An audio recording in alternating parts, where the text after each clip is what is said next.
국회 다수당이 된 민주당이 선거가 끝나자마자 독주태세를 보이면서 협치의 공간이 좁아지고 있습니다. 민주당을 지지한 선거 민심이 역풍이 될 수도 있다는 우려가 나오고 있습니다. 3세대 고속열차 KTX 청룡이 다음 달 운행을 앞두고 첫 선을 보였습니다. 운행 속도가 더 빨라져 광주와 서울이 1시간 30분대로 단축됩니다. 광주 전남 공동혁신도시 공공기관들의 채용 설명회가 열렸습니다. 채용 규모를 대폭 줄였던 한전 등 주요 기관이 신규 채용 규모를 크게 늘리기로 해 구직 희망자들의 발길이 이어졌습니다. 경찰이 골세 채취 허가를 빌미로 뇌물을 받았다는 의혹을 수사하기 위해 한평군청을 압수수색했습니다. 돈이 오고 간 정황이 확인된 게 아니냐는 분석이 나오고 있습니다. 여러분 안녕하십니까? KBC 8시 뉴스입니다. 지난 40총선을 통해 다시 한번 국회 다수당이 된 민주당이 선거가 끝나자마자 선명성 경쟁에 빠져들었습니다. 협치와 정치 복원이라는 말은 사라지고 중립적이어야 할 국회의장 후보들마저도 공공연히 정파성 경쟁에 나서면서 우려가 커지고 있습니다. 이형길 기자입니다. 민주당의 의회 독주 현상을 가장 여실히 보여주는 것은 당내 국회의장 경선입니다. 22대 국회 다수당이 된 민주당에서 최다선 의원 중 한 명을 추대하는 것이 관례인데 정파성을 내세운 후보들의 경쟁이 과열되고 있습니다. 현재는 6선의 조정식 추미애 의원, 5선의 정성호 의원 등이 유력 후보군으로 꼽히고 있습니다. 유력 후보군들은 하나같이 기계적 중립은 없다며 친명계 의원들의 표를 얻기 위해 명심파리에 뛰어들었습니다. 협의만 강조해서는 안 되는 거고요. 합의가 안 되지 이루어지지 않았을 때는 역시 민주주의 원리인 다수결의 원리에 따라 갖고 다수당의 어떤 주장대로 갈 수밖에 없는 거 아니겠습니까? 민주당 출신으로서 제대로 민주당의 뜻을 반영을 했냐라는 당원들과 많은 지지자들의 불만들도 있었습니다. 국회법의 국회의장은 당적을 갖지 못하게 규정돼 있습니다. 입법부의 수장으로서 정파 간, 때로는 정부와의 관계에서 중재자 역할이 필요하기 때문입니다. 하지만 국회 다수당이 된 민주당은 오히려 정파성을 강조하며 정치 실종이 가속화될 수 있다는 우려를 낳고 있습니다. 정치와 타협이 실종됐다는 평가를 받은 21대 국회의 재연을 넘어 더 큰 정치적 갈등을 불러올 수 있다는 전망이 나옵니다. 윤석열 대통령에게 협치를 요구하면서도 의회 내 협치는 소홀히 하는 민주당에게 역풍이 불 수도 있다는 지적이 힘을 얻고 있습니다. KBC 이영길입니다. 3세대 고속열차 KTX 청룡이 다음 달 운행을 앞두고 첫 선을 보였습니다.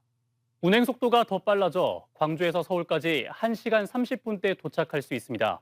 새로 도입된 KTX 청룡을 조경원 기자가 직접 타봤습니다. 유려한 곡선을 자랑하는 푸른색 기차가 승강장으로 들어섭니다. 국내 기술로 개발한 3세대 고속열차 KTX 청룡입니다. 다음 달 1일 첫 운행을 앞두고 시승 행사에 초대받은 시민들은 새 기차에 대한 기대감을 드러냅니다. 오랜만에 부부가 같이 연차를 내서 서울로 함께 가게 됐는데요. 얼마나 발전된 기술인지 경험해 볼 수 있는 좋은 기회가 되지 않을까 기대하고 있습니다. KTX 청룡은 설계 속도 최대 시속 352km, 운행 속도 최대 시속 320km로 국내에서 가장 빠릅니다. 하지만 복선화 공사가 마무리되지 않아 2028년까지는 시속 300km로 제한됩니다. 다만 정차역을 최소화한 급행 고속철로 운행되면서 용산역에서 광주 송정역까지 1시간 36분에 주파해 지금보다 17분 단축됩니다. 동력 분산식으로서 가속력과 제동력이 뛰어나여 역간 거리가 짧은 우리나라 지형에 맞게 좌석수는 현재보다 35%나 증가한 515석인데 왕복 기준으로는 하루 272명을 더 태울 수 있습니다. 기차 내부 공간도 개선됐습니다. 이렇게 좌석마다 창문이 있고 더 넓어진 공간에 충전기와 콘센트 등 승객 편의 시설도 늘었습니다.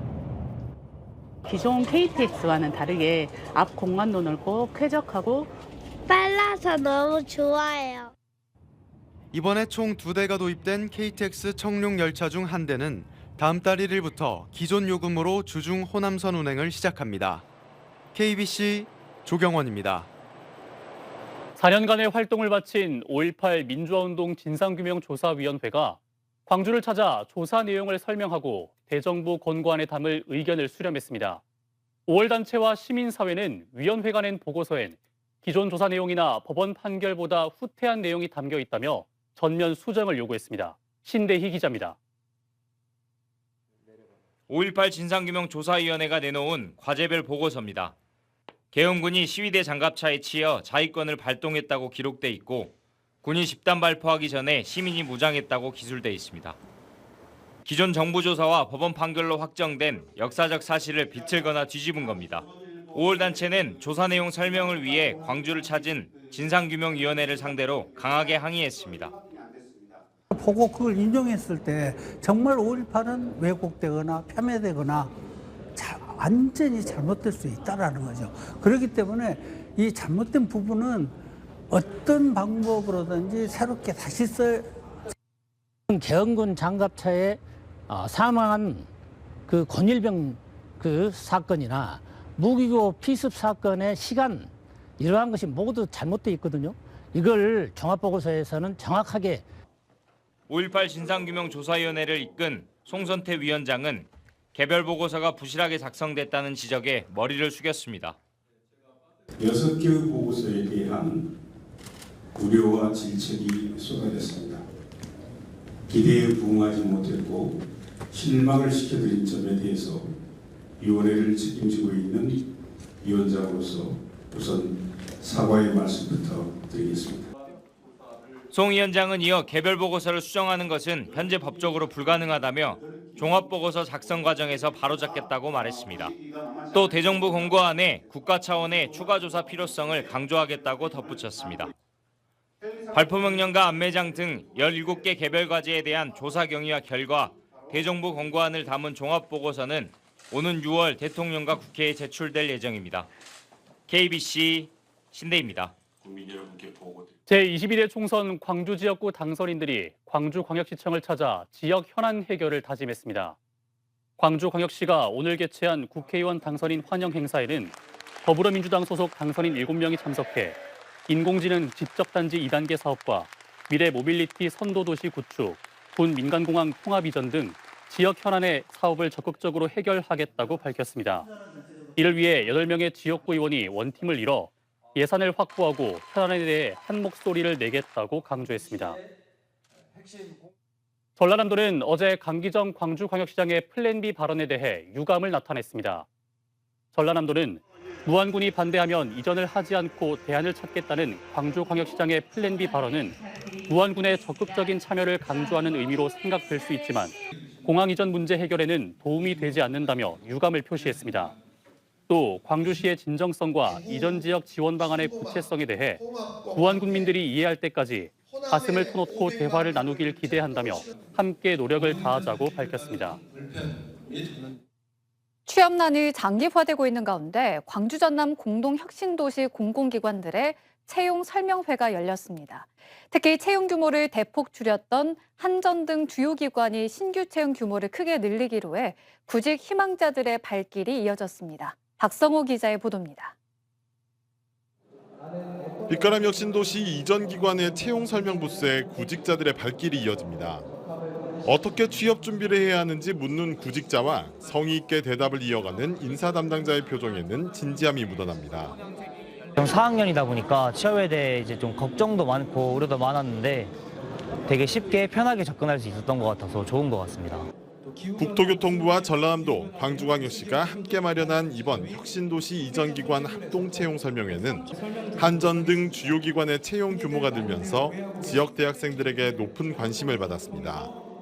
한전은 막대한 영업 손실이 이어지며 2019년 1,772명이었던 채용 규모가 지난 2020년 482명, 지난해에는 266명까지 감소했습니다. 하지만 지난해 하반기부터 한전의 흑자 전환 추세가 이어지며 올해는 한전과 한전 KPS, 한전 KDN을 합쳐 900여 명이 신규 채용될 예정입니다. 이들 세 기관의 지역 인재 채용 규모도 150여 명 규모로 예측됩니다. 지역에서 나고 지역에서 공부한 여러분들에게 더 큰 희망을 드리려고 열심히 더 노력하도록 하겠습니다. 여기에 이르면 올해 하반기부터 개정된 지방대 육성법이 적용돼 지역인재 채용 비율은 전체 35%까지 늘어날 전망입니다. 빛가람 혁신도시 이전 기관의 채용 확대는 좁아진 취업문에 걱정이 컸던 지역 청년 구직자들에게 희소식이 될 것으로 보입니다. KBC 박송호입니다. 전남대 의대 교수들이 다음 주부터 주 1회 휴진에 들어갑니다.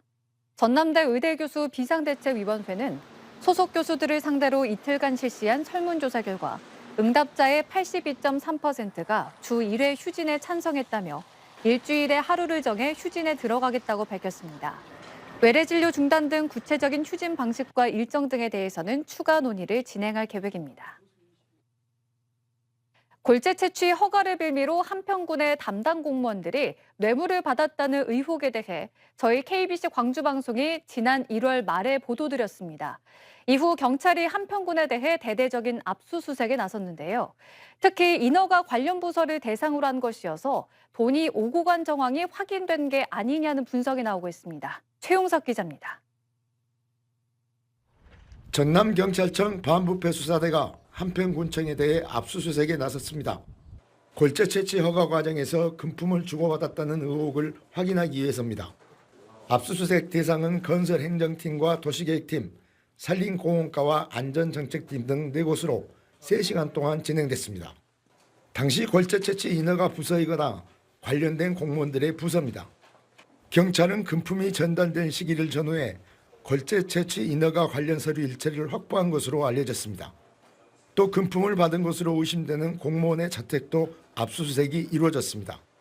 경찰은 이미 내사를 통해 금품 수수 사실을 어느 정도 파악한 것으로 알려졌습니다. 1,000만 원권 수표 3장을 받은 것으로 알려진 공무원 A씨는 현금이나 차명계좌 이체 등을 요구한 사실이 녹취록에 나와 있습니다. 오늘 아침 8시 50분 돼가지고 전화가 왔더라고. 그 통장으로 좀 넣어달라고 하더라고. 10시 돼가지고 입금 처리를 했습니다. 그 지시를 다 해놨고 도와줘봅시다 라고 그렇게 하더라고. 한평군도 공무원의 금품 수수 의혹에 대해 자체 감사에 나섰지만 성과를 거두지 못한 것으로 전해졌습니다. 거기는 결코 결백하다고 이야기를 하셨으니까 저희는 수사권이 없기 때문에 절대 못하지 않습니다. 경찰은 압수한 서류를 분석한 뒤 관계자들을 불러 조사에 나서는 한편 금품이 어느 선까지 전달됐는지에 대해서도 들여다볼 계획입니다. KBC 최용석입니다. 금품을 주고받으며 경찰 승진 인사에 관여하거나 수사 편의를 봐준 전현직 검찰 수사관, 경찰관, 브로커 등 11명이 징역형을 선고받았습니다. 광주지법 형사 7단독은 2021년 승진을 원하는 경찰 간부 5명에게 1억 1,500만 원을 받아 전남경찰청장에게 전달한 브로커 이모 씨와 성모 씨에게 징역 3년과 징역 1년을 각각 선고했습니다. 재판장은 승진을 대가로 브로커들에게 돈을 건넨 경찰 5명과 중간 전달책 3명에게는 징역 1년을 선고하거나 징역 6개월에서 1년의 집행을 유예했습니다. 브로커 성 씨에게 금품을 받고 가상자산 사기범에 대한 수사 기밀을 흘리거나 편의를 제공한 광주지검 목포지청 수사관 신모 씨는 징역 1년을 선고받았습니다. 술을 그만 마시라고 나무라는 가족에게 흉기를 휘두른 20대 남성이 경찰에 붙잡혔습니다. 광주 남부경찰서는 오늘 새벽 2시 20분쯤 남구 송화동의 한 아파트에서 술을 마시고 귀가한 뒤 가족에게 흉기를 휘둘러 상처를 입힌 혐의로 20대 남성 A씨를 현행범으로 체포했습니다. 경찰 조사 결과 A씨는 술을 그만 마시라는 가족의 말을 듣고 홧김에 범행을 저지른 것으로 드러났습니다. 무안 광주고속도로에서 차량 6대가 연달아 추돌하면서 7명이 다쳤습니다. 오늘 낮 12시 20분쯤 나주시 무안 광주고속도로 문평 3터널에서 승용차를 실은 탁송 차량이 앞서가던 차량을 들이받는 등 서행하던 차량 6대가 연달아 추돌해 7명이 다쳤습니다. 경찰은 탁송 차량 운전자가 속도를 줄이지 못해 사고가 난 것으로 보고 정확한 경위를 조사하고 있습니다. 경찰이 임원 회의 수당을 부당하게 지급한 의혹을 받고 있는 여천농협에 대해 수사에 착수했습니다. 여수경찰서는 지난해 여천농협이 16차례 이사회를 개최하면서 병원 입원이나 해외여행 등 개인적인 사유로 회의에 참석하지 않은 임원들에게도 고액 수당을 수차례 부당 지급한 정황을 잡고 수사에 착수했습니다. 경찰은 여천농협 임원 21명에게 지급된 1억 3천만 원의 회의 수당 가운데 수천만 원이 부당하게 지급됐을 것으로 의심하고 조만간 관련자들을 불러 집중 조사할 방침입니다. 경력 단절 여성의 취업과 창업 지원 등을 위한 광주 여성 자페스타 행사가 열렸습니다. 광주광역시와 여성 새로 일하기 센터 등이 공동 주관한 이번 행사에는 60개 지역 기업과 1000여 명의 구직자가 참가했으며 취업 상담 외에 이력서, 면접 컨설팅, 사진 촬영 서비스 등이 진행됐습니다. 또 지역 여성의 일자리 협력망 강화를 위해 광주시와 중소벤처진흥공단 등 15개 기관이 업무 협약을 맺고 여성 인력 양성을 지원하기로 했습니다.